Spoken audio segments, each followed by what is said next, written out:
Thank you, Camille, and thank you, Michael, for having me to your class, and thank you, everyone, for being here today. Can we turn the lights down a little bit? I like talking in the dark. This is pretty amazing. I don't think I've ever had so many screens for a presentation. Computer science, you guys get all the funding, you know. It's like,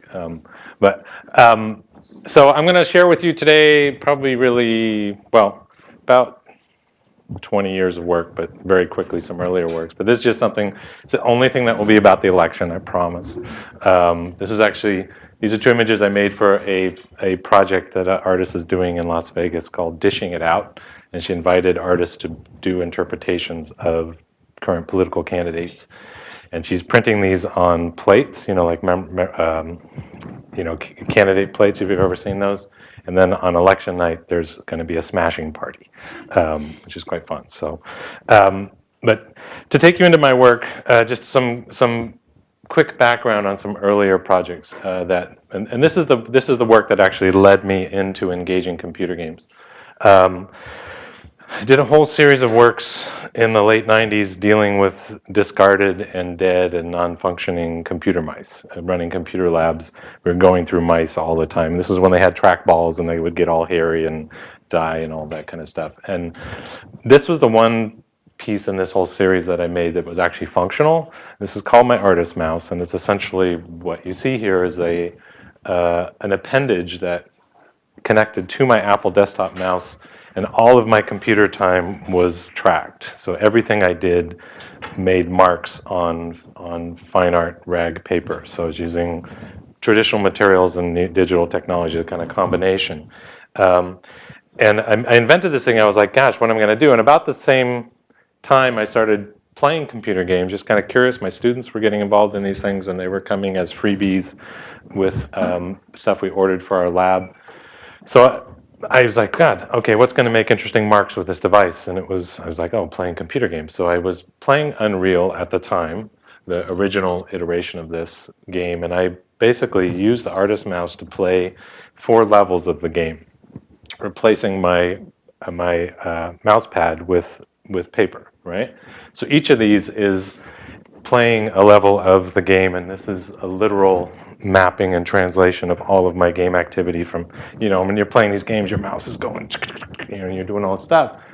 I thought the marks were really interesting, and it was this kind of curious thing that I couldn't make if I tried, and it was this recording of this computer time, right? So I ended up going on and doing a whole series of drawings, abstract drawings, recording all of my computer time. Each of these above, this is called Work Play, the series. Each of these is about a month of all of my computer time, and basically kind of rotating a piece of paper about this big as it filled up with marks. And so that was writing memos, sending emails, surfing the internet, playing games, grading student work, etc. And so it's like this mapping of work and play. This one actually is the first larger piece that I did, and this was actually done at my desk when I was chair of my department, so it has much more sort of boring marks. Anyone who's done that kind of work knows what I'm talking about. What this work led to was, well, just more gameplay and actually kind of engaging computer games as an aspect of my creative practice, which seemed kind of subversive in its own right. These games were, you know, distraction, entertainment, just for fun, right? But this was about the time when they started emerging into online spaces, right? And you had Quake going online in different games, and I noticed the texting that would go on in the game space, right? That you're playing this amazing virtual world, blowing things up, shooting each other, but the only way you could communicate with each other was through this 19th century invention of the keyboard. And I thought there was a nice kind of analog digital sort of thing going on there. And that's where I got this idea about, what about doing something else with this? And started thinking about these online spaces as a new type of public space. And why do I have to go into this space and do this prescribed activity of killing each other? Why couldn't I do other things? So I tried this experiment in 2001. I was on sabbatical. And it was just one of these ideas that was kind of like, well, let's try this. And so I went into Star Trek Elite Force Voyager online as Allen Ginsberg, and rather than play the game, I used the text messaging system to recite Howl word for word over about a 7-hour period. And during this entire process, I'm getting killed, I'm getting reincarnated, I'm typing, I'm getting killed, reincarnated. I didn't shoot, I basically was a neutral interloper. And it was just this very strange experience. I had no idea whether this was interesting, important, whether it was even art. And I think that's oftentimes when you get to the most interesting experimental places as an artist, is those places that you don't know if they're art, And it landed up actually being one of the first examples of an artist actually performing in a computer game space. And it's a modus operandi that I just kind of adapted into different contexts and has led to a whole bunch of different things. In 2003, this was a project where I decided to up my game, if you will. I invited 5 of my students to join me, and we did a performance in Quake Arena of an entire episode from the TV show Friends. And each of us was in character as Monica, Chandler, but I can't even remember the names right now. But we went in and I actually transcribed an episode, and we went into the game space, and it was total chaos. It was basically, so there were 6 people who were essentially easy prey, right? And we're all typing and we're getting killed, and the rules were you don't shoot, you just, wherever you appear, you start typing and you do your dialogue. We ended up doing a larger production of this. The first one was done in our computer lab with 2 of the points of view projected. We did a second version in the Shepherd Gallery at the University of Nevada, Reno, with all 6 points of view projected, 12 channels of sound, and we're all speaking as we're typing in the dialogue, right? So it was this completely chaotic, insane experience of sound, vision, headshot, just, and this totally inane dialogue from Friends, and it was meant as a kind of cultural mashup of these 2 kind of really simple forms of entertainment. And they're very similar, right? When you're in a shooter game, you always know what's going to happen, and by the end of it, you forget about it. Same thing with a sitcom, right? It's like there's never anything really quite unique or interesting that happens in those contexts. But this was just a way of kind of bringing these 2 things together and see what happens. The work became much more serious after 9/11. I've always been involved in kind of cultural criticism and playing with kind of pop culture, and I've done some work about war and things in the 90s. But 9/11 and this actually really sort of propelled me into really where I am today. This is the website for the 9/11 Memorial Competition, where you can still go, and all 5,201 entries that were sent in from around the world are available to review through the website. And I remember when this came out, and this is about just less than a year into the invasion of Iraq, and I remember speculating, seeing this and saying, wow, this is pretty amazing that we're doing this. There's this public sharing of this competition process, and also that we're rightfully seeking to memorialize the victims of 9/11. But at the same time, I was troubled in thinking about how many more thousands of innocents had already been killed in the invasion of Iraq, which was propagated on us in large part through 9/11, the Bush administration, et cetera, and the lies, et cetera. And I was troubled. I was deeply troubled and thinking, gosh, we'll never do this kind of process to memorialize the civilian casualties in Iraq, right? And then I started thinking about, but of course we'll have the eventual memorial to all the soldiers who are dying in Iraq, and started thinking about the Vietnam Veterans Memorial and all that kind of stuff. And anyway, it all sort of gelled into 2 projects. One, this game came out July 4th, 2002. And I remember when this came out, and I was doing these game interventions, and this is the America's Army game, which was a recruiting and marketing tool developed by the Defense Department to recruit young people into the military and to present a positive view of the United States military abroad. I remember this came out, and I was thinking, this is like something needs to happen in this game. But it's a serious game, right? It's actually part of this process of bringing young people to a place where they possibly will kill other people or be killed in real life. And this kind of all gelled with the 9/11 kind of memorial process to become a project where I essentially enter the America's Army game, and this is a document of such. So basic concept was I go into this game, my avatar's name is Dead in Iraq. Could you turn the lights down even more, please? Like way down? Thank you. I go into this game as Dead in Iraq. You are, part of a platoon of other soldiers who are online from who knows where. And rather than play the game, I drop my weapon, and I go and I find just a kind of location where I have a sort of point of view over the space. And if you look up on the top left corner, you'll see me begin to type. And I type in the names, age, service branch, and date of death of every American soldier who died in the Iraq War. Started this in 2006, actually. 23 Army, October 4, 2006. Generally get killed very quickly, and at that point you kind of hover over your dead avatar, and I keep typing. And this was a chronology of death from the war, and I looked at this as a kind of a memorial in the same sense of carving those names onto the granite for the Vietnam Veterans Memorial, but also as a kind of cautionary gesture, a protest, and a memorial. Let me get back to my PowerPoint here. And it was a way of intervening in this space, of kind of closing a loop between the war and this virtual game developed by the Defense Department to draw people into that conflict. And in fact, there were people who played that game who ended up dying in the conflict. That there was this connection between play and reality, and a way of, as a citizen, intervening into this space to raise questions, raise awareness, and to kind of confront the sort of fallacious nature of the game. There's no blood, there's no gore, you just die.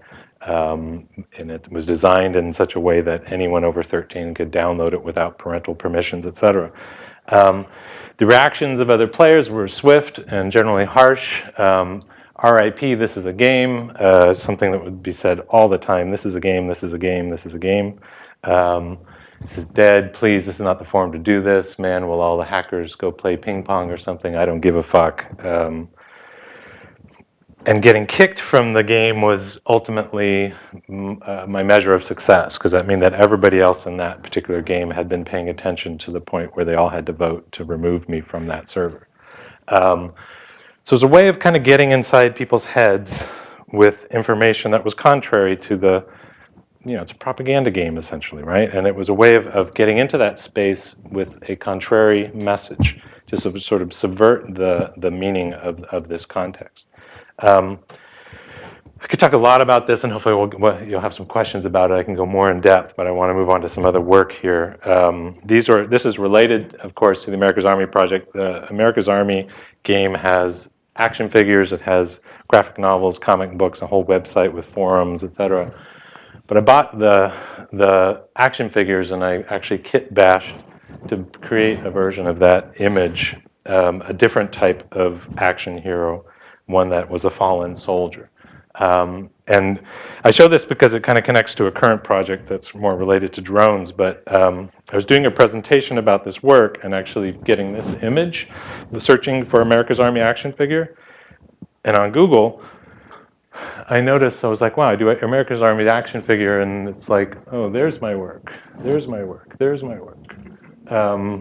There's my work, there's my, it was this strange accidental intervention into Google image space, right? And that kind of stuck with me. I was like, wow, that's kind of fascinating and actually kind of rewarding to see that has happened. So anyone who goes look for an image for America's Army action figure will come across this different kind of America's Army action figure.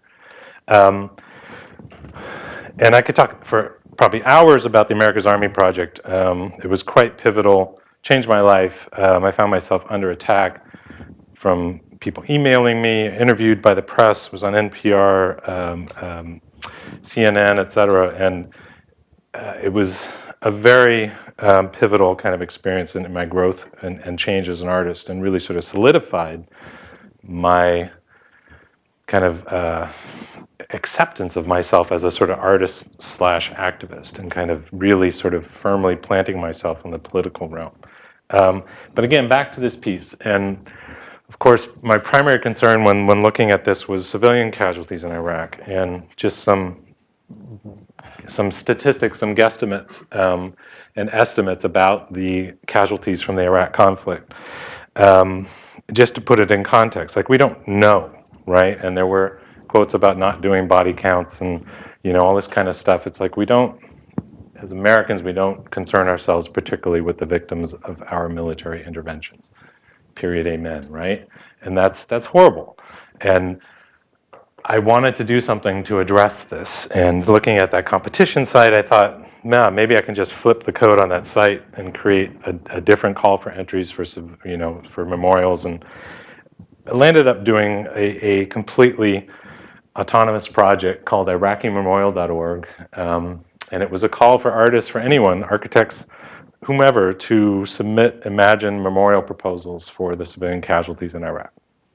And landed up getting just over 200 entries. You can go to the site today. It's a really has become a kind of archive of projects. There's some really interesting stuff. And a lot of artists actually sent in works they had actually done as kind of proposals. And I landed up accepting those as well. I'd invite you to go to the site. There's some pretty amazing stuff on there. That landed up morphing into a traveling exhibition.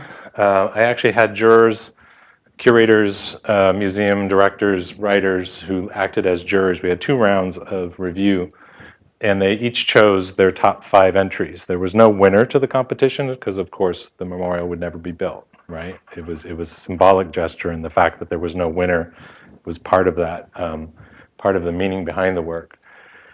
But the five pieces chosen by each curator landed up in a list, and I think we did an exhibition of about 50-something of these that traveled, and each artist was invited to recreate the proposal as a proposal board, the same size as the 9/11 proposal boards.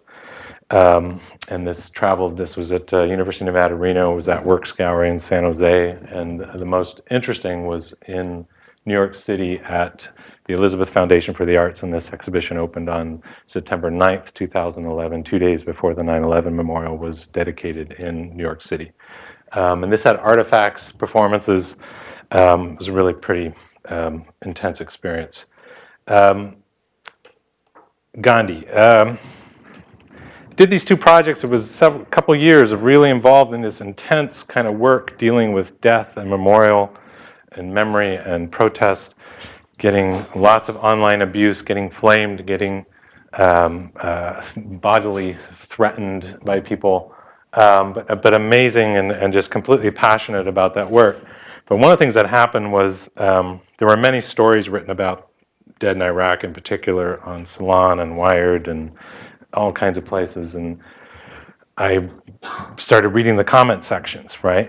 And it was just this kind of vitriol of, someone should go break this guy's legs and it's unpatriotic and support our troops, etc. And I decided to start to engage those commenters as myself. And I would go in with my name, my picture, and say, I'm the one doing this, and here's why. And it got to this point where that became kind of part of the furtherance of the work, in that I was engaged in this kind of dialogue with this context of anonymous commenters. And in one of those situations, one of those commenters accused me of having a Gandhi complex. And that kind of astounded me, that someone would think of that as a pejorative, an insult. And it just kind of also was like, wow, if you say so, like, I'm okay with that. And I had an idea about moving from text-based performance to doing some kind of a bodily walking performance across game spaces, perhaps walking across different computer games, just to explore as a kind of flaneur of game space, right? Then I was reading about protests, because there was all kinds of people saying, why are you doing this thing in America's Army? Why don't you go onto the steps of the federal building? And I'd say, this is the federal building. This is actual government property you're playing on in a virtual space, right? But it also led me to do research and reading about the history of nonviolent protest and resistance, and of course, all roads in that sense lead to Gandhi. And that just kind of connected with this, and it became an idea. And Camille mentioned it at the start of her introduction, but the essential component of this was to go into Second Life. I created a Gandhi avatar and equipped a WalkFit treadmill, which is a non-powered treadmill. It's actually one you have to push to walk, made by Nordic Track. And I set this up with a very simple sensor system and magnets and a little switch, reed switch, that I hacked into my forward arrow key on my keyboard, and my steps on the treadmill became Gandhi's steps in Second Life. And I walked over 26 days, 240 miles, all over Second Life, interacting with avatars, residents, and this was an insanely joyful experience. And coming off of these other two very intense projects, it was really, and it was part of embracing, part of Gandhi's working philosophy was that he brought joy to his work, right? He was doing really intense, dangerous stuff, and his life was threatened. He was thrown in jail, etc. But he did it with a sense of joy and positiveness that was really helpful to me. And going in as Gandhi in this game, you know, I'd wander around and I would navigate towards the green dots or other residents, and I would just navigate towards them, and you get there, and they'd be like, "Gandhi, what's up? What are you doing?" You know, and then I'd describe to them, "Oh, my human's on a treadmill. We're walking. We're reenacting the Salt March. Would you like to join us?" And I'd give them a gift of a walking stick and start walking. And there were some people who followed me for several days who would find me the next day and kind of come in, and it was an incredible experience. I went into it as kind of conceptual performance, thinking like, what would this be like? And found myself physically and psychologically just totally shifted, like changed. I mean, I lost like 8 pounds. I found myself in New York City walking back to my apartment and thinking I could click on people. You know, like I had this, and I was dreaming about it, and it inhabited you know, I was eating, sleeping, waking up, going, walking, falling asleep, and it inhabited my life in a way that it gave me a new understanding of both kind of durational physical computer-based activity, like mixed reality, like what that could do, but it shifted me in a way. It's hard to describe. But that experience led to part of the residency at I-Beam was having an exhibition at the end of the residency period. And this is in the heart of Chelsea Art District. They have this huge warehouse space. And I was like, I want to make a giant Gandhi. Like, how do I do this? And talking with other residents came up with this adapting a process, Papercraft, which is a Papercraft software for making little things on your desktop and that. But I adapted it to large scale. And so this is a 17-foot cardboard Gandhi from the extracted data from Second Life. He's 17 feet because that's the same height as Michelangelo's David. It was actually Stanford researchers who discovered that. They thought it was 14 feet, and they set up this whole big scanning thing, and they actually had to add an attachment to it because it was taller than all the art historians had been saying for decades. But I thought it was appropriate, considering Gandhi, David, you know, another kind of David slaying Goliath. I landed up doing 3 of these. I built one in New York City, was invited to build another one in Guangzhou, China, and another one in Belgium that actually landed up going to Belfast. But it was this way of representing in physical form the significance of this experience, right? I've gone on from there to do a number of works furthering interest in computer gaming, particularly shooter games, contemporary shooters, and I started extracting data from just interested in contemporary shooters where you're fighting against terrorists. I thought it was really interesting that 50% of the players were essentially reenacting being a terrorist, right? These people that we are supposed to hate and fear, you know, that you're running around, your teenage son is in their bedroom running around playing as a Taliban fighter, killing Americans, right? There's something very strange about that. So I started extracting the data from these games, and this is actually the primary work that came out of this. There's some other stuff that I hope to get to, but these are a pair of, it's a Taliban fighter holding a pistol, and I basically extracted the whole map and then got down to the hands and remade these as, they're about 4 feet wide out of white corrugated plastic, and when they're displayed, they almost look like marble. And you kind of, I like the kind of double take that people do. They see these things and then they see the title. They're called Taliban Hands. It just kind of, you know, plays with those notions of terroristic play and artfulness. jumping, this is going to seem like a real tangent, but it's not. When I did the Gandhi walk, I started thinking also about, God, I'd really like to do some kind of durational performance in real space, performance/protest. And I came across this quote. This is part of the quote. If a concentrated solar power system was built that was 100 mile by 100 mile square in size, this would be more than enough to meet the country's entire energy demand. This is by Cliff Chen from the Union of Concerned Scientists. He also says in the American Southwest, which is where I live, essentially in Nevada. So I started looking at the map of Nevada and wondering, like, what does that mean? What does that translate to? In this area right here is the Nellis Test and Training Range, the Nevada test site, Area 51. This is the largest peacetime military installation in the world. And it just so happens it is essentially that area that the Union of Concerned Scientists have talked about in terms of the space. So you know this, right? Nevada test site. This is where 928 nuclear tests above and below ground have taken place.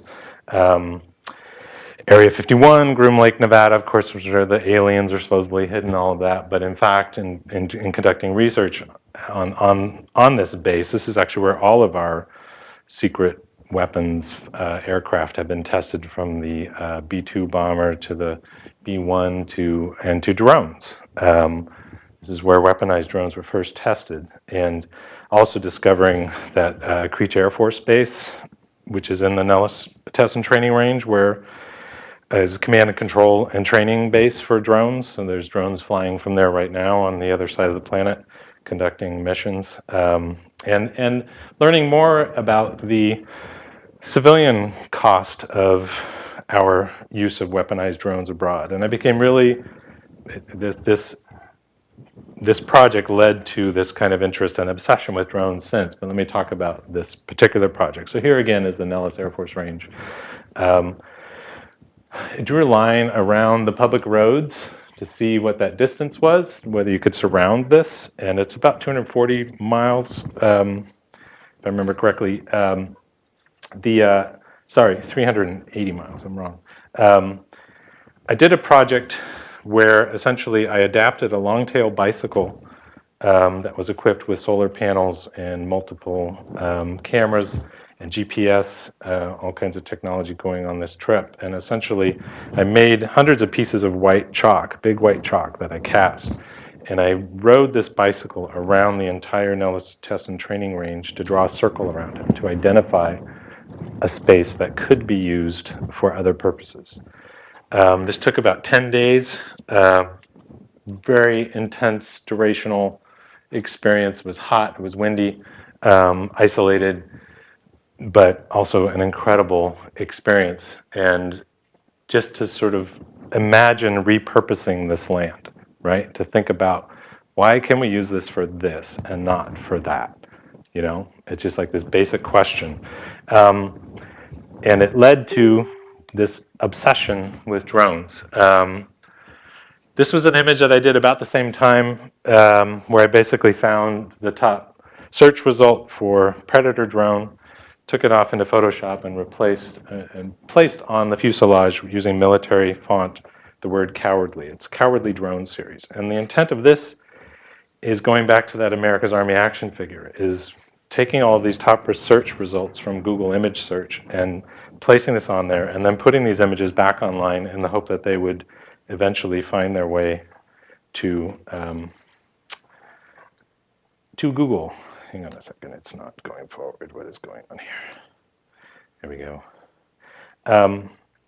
So if you go to Google now and you type in Predator drone and you do an image search, and this is going to be a live search here, you'll see there's my image and there's another one. So, you know, it's like this purposeful manipulation of whatever the algorithm is that Google uses to pick the top search results. And it's just this way of, again, kind of intervening in this public image space. I didn't know if it would work. It ended up working, which was very cool. So that's an ongoing project. I did about 20 drones with Cowardly on there. So for some reason, those two have shown up, and I'm just leaving it there to see what happens. This is a YouTube video.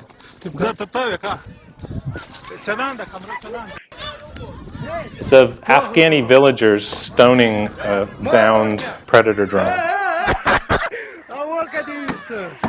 I saw this video and I had been invited by CSU Fresno to actually create a public artwork on their campus. And this image just kind of stuck with me. And actually, drones crash all the time. Like they fall out of the sky. It's a routine occurrence. And there was something about this image of resistance that I found very, very inspiring. So CSU Fresno approached me about making a temporary public artwork for their campus. I went on to their campus and I worked for 2 weeks with student volunteers and design students, and we actually constructed a full-size 100% scale, low polygon reproduction of a Predator drone. And so it was a really interesting experience, like working with students, coming in, showing them how to cut, score, etc., and glue. And we built this drone and installed it out on the quad in the main part of campus. This is stage one of this whole process, and it looks as if it fell from the sky.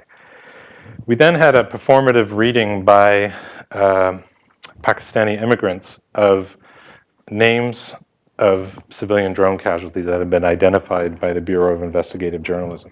And each volunteer was given a card with a name, the date of death, and the age of that victim. They were then invited to take a pen and write on the surface of the drone that information. It was also translated into Urdu by our volunteers. This was really a very moving and powerful experience. The piece was on display on campus for 2 months. It was actually in the flight path of Air Force Base nearby, and I have some Google images from Google Earth of the piece that were quite interesting. But this was a community engagement, a public artwork, a protest, a memorial, and it was just trying things, seeing what it would be like. Some of the volunteers and the people actually worked on the piece. And I've heard feedback from some of the faculty there, and many of the students say this was like the most interesting thing they did in their entire educational experience, which is very rewarding as an artist and an educator. This is a piece I did. I was a resident artist at Autodesk in San Francisco. I was on sabbatical in 2014-15. The first piece I made, this is called Me and My Predator. And it's essentially a piece of headgear with a 1/72nd scale plastic model of a Predator drone attached to my head at a slight angle. And so it's like you're walking around. And it's a public performative sculpture. So I wore this walking up and down the Embarcadero in San Francisco. And it's the kind of thing like, say, hey, there's a drone. And you'd be like, what? I don't see anything, you know? It's a silly piece, but it's also bringing drones home, right? Bringing these things that are flying right now in our name on the other side of the planet into the immediate, into your immediate presence.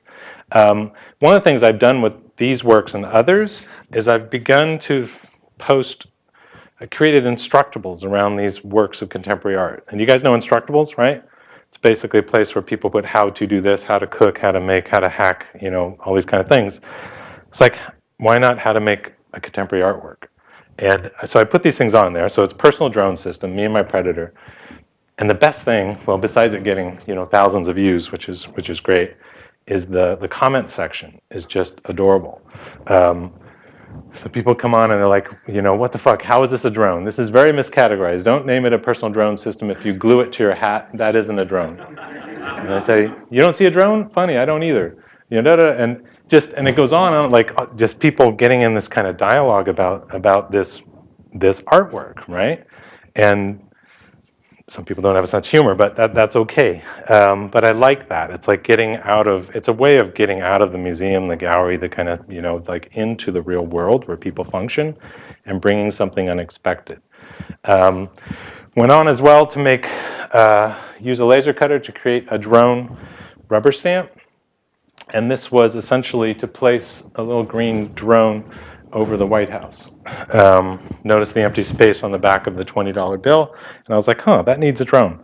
And so I made this thing, and then I posted this on Facebook, just saying, hey, you want one of these? And and I landed up getting about 200 people responding to me, and sent them all drone stamps. And so people have been stamping drones on their money and sending me pictures. And this is the website, In Drones We Trust, the Tumblr site.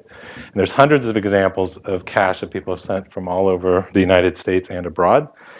I meant to bring some drone stamps so you could stamp today, and I forgot. They're in my bag in San Francisco. Apologies. But you can order your own. And this kind of snowballed, went viral online. There were a lot of people writing about it, talking about it. But it was a way of kind of, again, bringing drones home, like bringing them into reality so that maybe you went to the store and got some cash and there's a drone over the White House. Maybe your head is expanded a little bit, and maybe you're thinking about things. This, again, I made an instructable about how to do this, and the comments on here were even more intense. Intense political argument dialogue going on about our drone policies. Which is what the work is all about, right? It's like to get people to be thinking about these weapons that are doing things on the other side of the planet as I speak. So that again is very rewarding, and I think a kind of side effect of this kind of work. I landed up doing 2 more stamps. This is Hands Up, Don't Shoot, which I created after the Ferguson shooting. This one as well, there's about 1,000 of these stamps out there shared, and this has been in various exhibitions surrounding the issue of police violence. Also have done a piece called Sea Level Rising, and this is essentially puts a rising sea level on your cash. And these have as well been shared widely, and there are people stamping. I do make a kit that I sell as well, and these are just sold to cover my costs and the shipping, basically. So if you want one of these, go to the website, and I can send you one before I move to Scotland. Then it'll get more expensive. But, this is a project. You guys know Bierstadt's paintings of the West? You probably have seen his work, Albert Bierstadt. These are amazing visualizations of the American West. Large, huge paintings that created this kind of imagined frontier, right? And they were actually very instrumental in people like, wow, I want to go there. So I basically have taken numerous examples of these works offline and made simple GIF files with a drone flying across these classic Bierstadt visualizations of the West. Many of them involve Native Americans, Yosemite National Park. I mean, he did these really sort of fantastical, they're virtual paintings in a way. But this is, again, a way of sort of connecting our past history of manifest destiny with our current imperial policies abroad.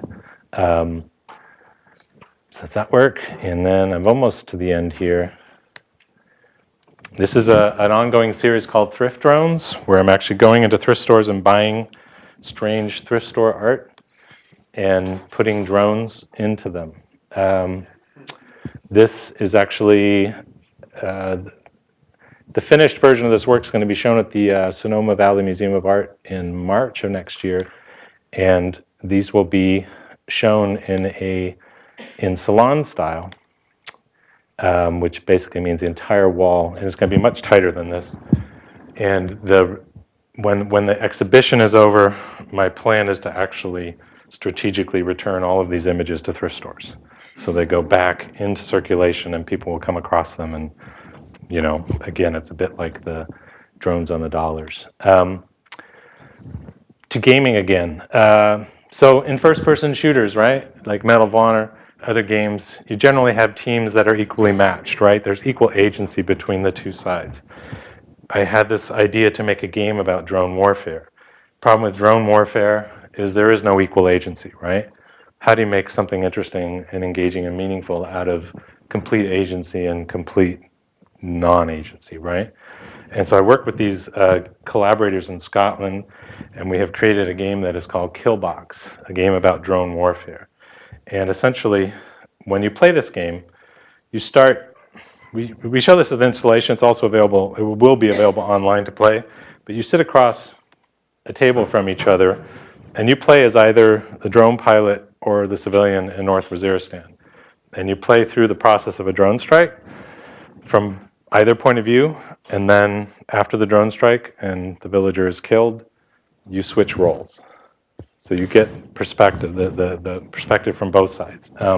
Pieces have been shown all over the world at festivals, and actually working right now on hopefully getting this shown in Karachi in the next month. But it's this way of creating an experience that would perhaps create empathy or critical understanding or some sort of simulation of what that experience is like.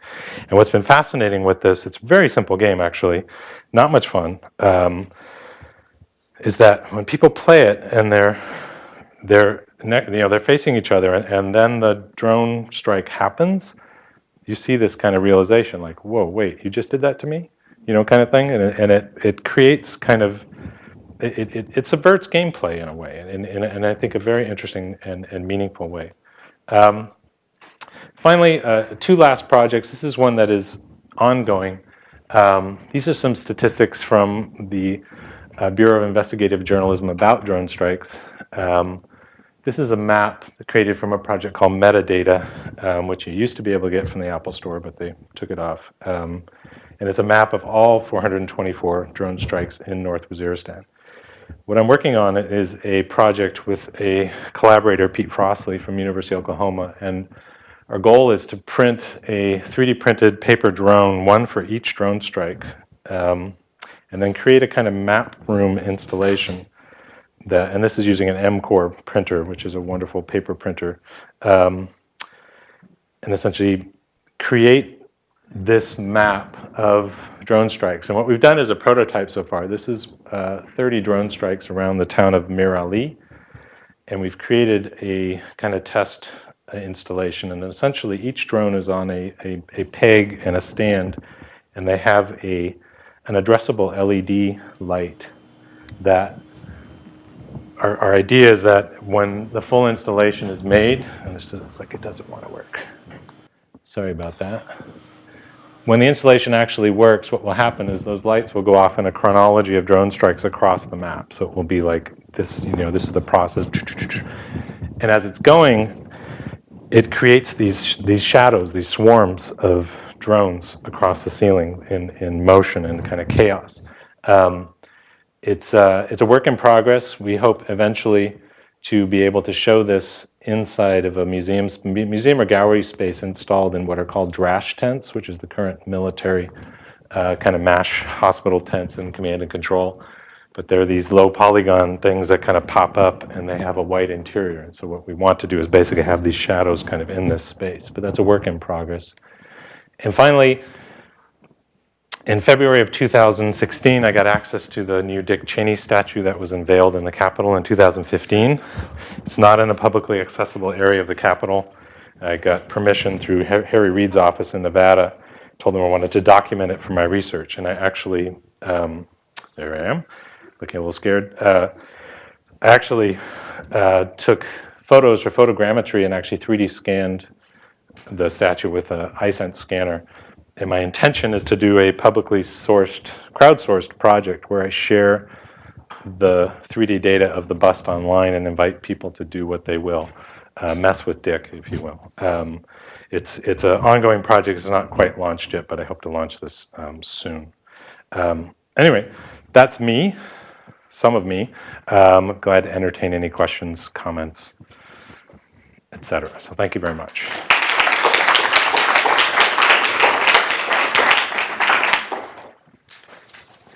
If you have a few minutes, questions, comments? You can't leave without asking questions.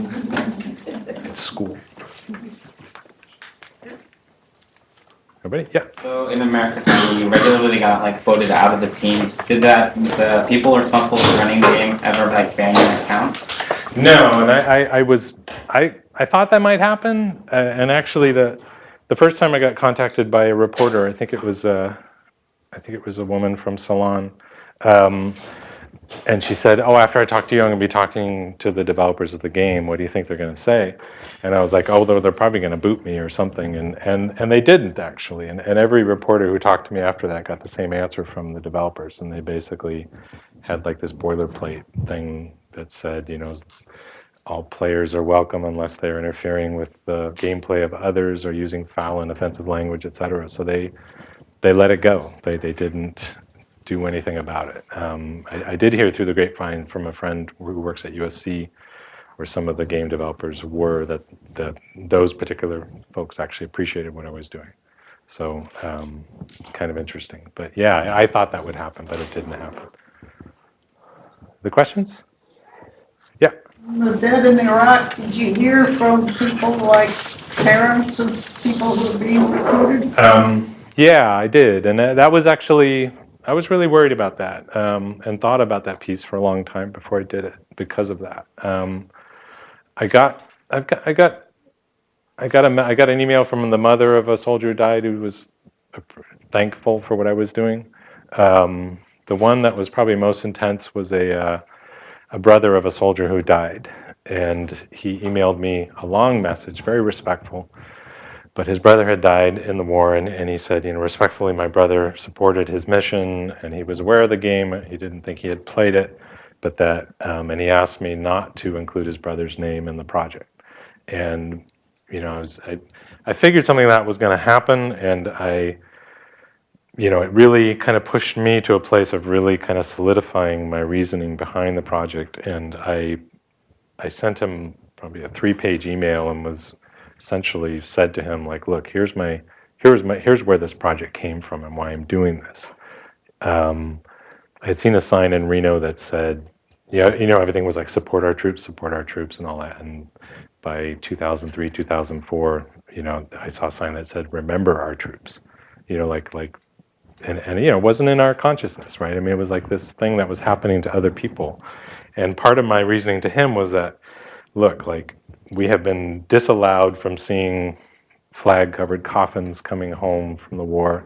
As soon as you die, it's the family's responsibility to mourn. And your brother died for me and everybody in this country. Like it's like we're part of this, and this is my way as a citizen, as an artist, of actually connecting to this tragedy that is going on, and just to actually even just like read through the list of names. It's like printed out. It's like that thick, like 4,500 something names. It's just, I mean, there were times I was doing the project I was weeping, and so I described this stuff to him, and he was, we agreed to disagree, and eventually he and I were actually interviewed on NPR together in dialogue, and we talked to each other about an hour. And it was great. It was actually really nice to just talk to the guy with an interviewer, kind of in between. What was fascinating though was that when it was actually went online or went on the radio, is it was edited down to conflict, like even NPR. It's like it was kind of, and it was good. It's a good interview, but it was still kind of surprising. But I guess shouldn't have been. That was a really sort of pivotal moment in the project, definitely. But since then, I mean, it was, there's comments by veterans, pro, con, gamers. There were some gamers who were actually, one of the more interesting experiences was a guy from the school paper at UNR. It was really fascinating because reporters, they all generally ask the same questions. And they all tend to be a little lazy. They read each other's stories and they write the same stuff. Well, this guy, he actually went on to the America's Army website and he created a post on their forum and saying, hey, anyone come into contact with this guy doing this protest in the America's Army game? And before the America's Army folks deleted his request, he got contacted by some kid. And he said, oh yeah, and he told him, and he ended up talking to this kid, and the kid said, yeah, me and my buddy were in the America's Army game, and we saw what this guy was doing, so we went and stood in front of him and protected him. And I had remembered that. I had remembered, like, I thought there were these two guys in front of me, and I thought they were AFK, away from keyboard, and they took bullets for me before I got shot. And I actually ended up emailing the kid. I was like, did you really do this? Like, I remember this thing. And he said, oh yeah, that was us. And he says, if you let us know when you're going in, we'll go in with you, kind of thing. So it was like this there was all kinds of responses, and that I thought was quite fascinating. Other questions? Someone? Yes. I guess it's sort of multi-part, but I mean, you mentioned that you were an artist in residence at a large technology company. So I was curious if you could talk a little bit about how they opened up that space for you, and also if you have just more general thoughts on the implications of large technology companies in the sort of infrastructural things that you're talking about, surveillance, and you talk more extensively about government, but I mean, it's well known that the technology companies play a major role. Oh, most definitely. So Autodesk was fascinating. So I did that residency at IB Martin Technology, and that was more of a nonprofit. They brought in people who essentially, they interviewed all the residents, and everyone was interested in open source and kind of collaboration, and it was about making art and exploring design, that type of thing.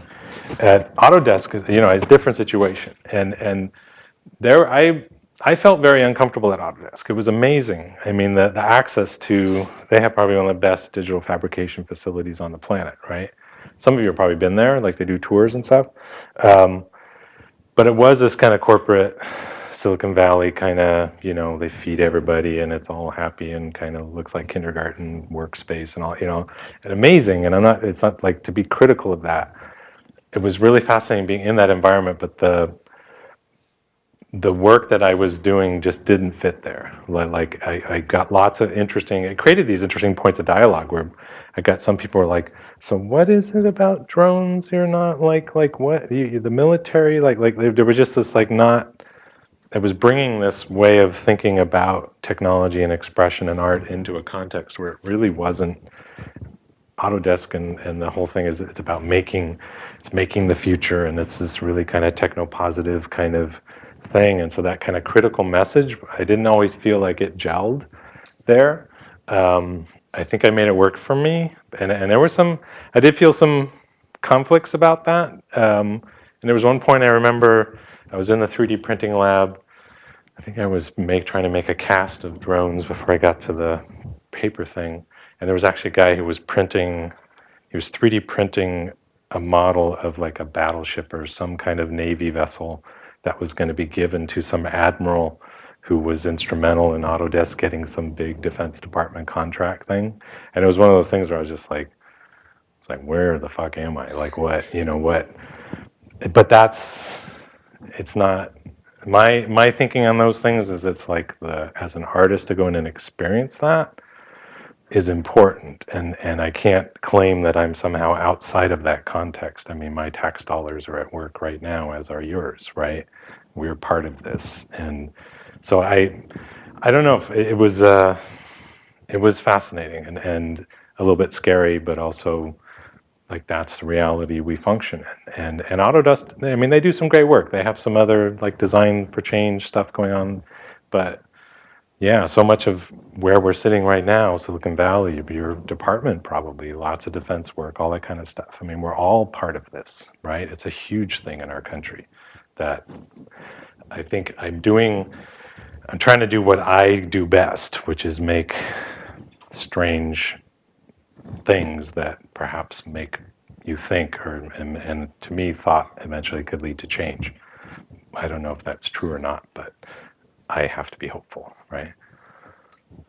Other questions? Another one? I think really with the work that you're doing at the schools and sort of the instructable things, there seems to be I don't know if it's fair to say, a push towards sharing information, but hoping that people also collaborate with you and maybe work on their own projects. So I was learning about your relationship, the relationship with your work to engaging a community, and whether you have intentions for them to do something similar, or how you sort of... Yeah. So I didn't show, the first instructable I put up for an art project was actually the Gandhi, the cardboard Gandhi. And I documented the whole process as I went along, because I'm not super high tech, and figuring out how to actually do the treadmill thing.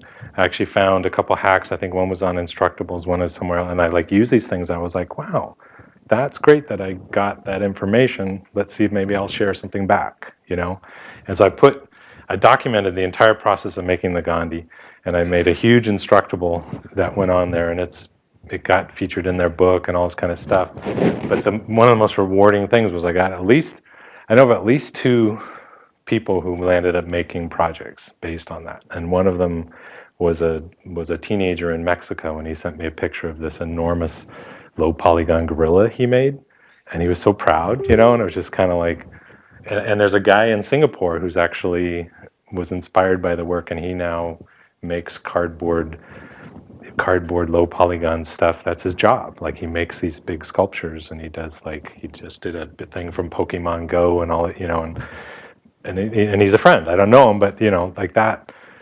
That's great. I think that's part of this, and my hope is that there's some things in the works. Like, I got contacted by a group called Skateistan, which is a nonprofit. They do schools primarily for girls, and they have 2 in Afghanistan, 1 in South Africa, 1 in Cambodia, and they have schools and they have skate parks, and it's a bunch of skateboarders who started this thing, and they go to these places and they teach them, but they also learn how to skate. You've seen those pictures of Afghan girls in the skate gear probably online. It's them, and they asked me to possibly come and do a workshop to build something with their kids, and that kind of thing. I was like, oh, I'm there. Like, I love that kind of stuff. I think that kind of, cross-cultural dialogue and art, changing people, I think is really important, something I'm very excited about. But I love that, and it was something that came out of working at I-Beam as well, because in the contemporary art world, and like the university where I work, it's very competitive. Like, the art world is like, who gets the idea first, and there's not a whole lot of sharing. And went to I-Beam, and it was all about sharing. It was all about, like, every week they had stop work sessions, and everybody stopped work, and if you wanted to share something and ask a question like, hey, how do I do this? And that's like, I went and I said, hey, I got this data from Second Life. I want to make a giant Gandhi. And I'm looking at this, and some guy said, oh, go check out Papercraft, and it was this gesture of sharing. And it was open like that. It wasn't artists who were like preening, like, oh, look what I've done, and I've got this show and that show. It was genuinely people interested in helping and collaborating with each other. And to me, that's what we need to make everything better, right? And so that became core, I think, especially in turning towards politics in the work, was this kind of ability to use that to try to connect, as opposed to just make oneself, ego-driven, famous, whatever. This other stuff is much more rewarding. Any other comments? Yes. Say more about Scotland. What attracts you there? Well, so I've been in Reno for 23 years. Raised my daughters there. They're both in New York, doing very well. One's a playwright. One's going to med school soon. It's been a year of divorce, big changes. The University of Nevada, Reno has been good, but it's a very, I'm in a school of the arts, and I remain, after 23 years, the only person hired to deal with digital media, and I see it's just not happening. And they approached me at the University of Abertay this last summer, and it's a 100% research role, and I was the first name that came up when they came up with this position, and it just looks like a good fit. And they want me to come in and do my work with collaborative teams. Of course, there'll be fundraising, grant writing, that kind of thing. But it's just too good an opportunity to pass up. And the month that I spent in not in Dundee, wasn't even connected to Abertay at the time, but there's an interesting density there of media-based practitioner and design. It's the right time, right place. We'll see what happens. And also, I think living abroad will probably change my focus a bit. I think anytime I've traveled abroad, you get a very different perspective on how the rest of the world views us, and so to be part of that from a distance and also still engaged here, traveling back and forth, it's just time for a change. Pretty excited about it. You know the Iona community? Iona? It's a little tiny island off Scotland. No, I don't. Where St. Columba was with his Okay. bringing Christianity to the heathens of Scotland. Ah. Maybe they You need should it. connect with them. Well, I'll have to look it up. Yeah. Anyone else? I Well, just thank you very wanna- much. Yeah, thank you again, Joseph, for your perspective. It's really amazing to hear about all your work. If anyone has any last questions, I'm sure you can come up and ask Joseph too. But thanks again. And Thanks for having me. Make good stuff.